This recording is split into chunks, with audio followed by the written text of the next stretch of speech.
Dalam audisi Koko Cici Sumatera Selatan 2025, total 34 peserta atau 17 pasang Koko Cici Sumatera Selatan berhasil memasuki tahap semifinal setelah melalui berbagai rangkaian kegiatan seleksi.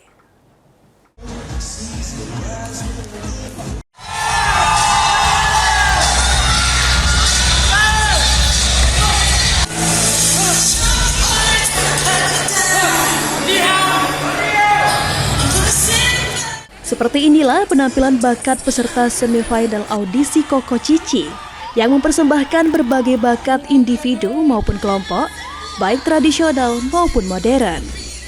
Ketua Panitia Audisi Koko Cici Sumatera Selatan, Octavianus Calvin, mengatakan bahwa penilaian akan dilakukan berdasarkan kemampuan public speaking, catwalk, modeling, dan penampilan bakat setiap peserta.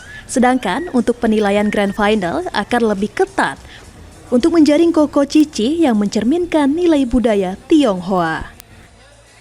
Nah, untuk finalnya nanti itu penilaiannya akan dimulai atau direset dari awal, terutama mereka bakalan dinilai secara menyeluruh dan lebih mendalam untuk mengetahui seberapa banyak mereka mengetahui terkait budaya Tionghoa, terkait public speaking, modeling, minat bakat, bahkan yang nantinya kami mencari Koko Cici yang memang memiliki cerminan sebagai muda-mudi Tionghoa yang mampu dan bisa mengemban tugas dalam mengembangkan dan menjadi duta sosial, pariwisata, dan budaya untuk budaya Tionghoa di Sumatera Selatan. Peserta audisi Koko Cici Sumatera Selatan, Cici Marcella Ratu Leandro, mengatakan untuk menghadapi Grand Final harus lebih menguatkan mental dan fisik karena kriteria penilaian akan lebih ketat dari semifinal.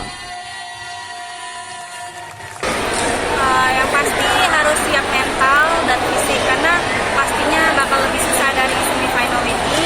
Mentalnya bakal lebih diuji lagi, fisiknya juga pasti bakal banyak latihan lebih capek lagi karena persiapan bakatnya bukan yang seperti kita tampilkan di sini, harus lebih lagi. Dengan adanya audisi Koko Cici Sumatera Selatan dapat membantu melestarikan dan mengembangkan budaya Tionghoa di Sumatera Selatan. Muhammad Aidil, PAL TV.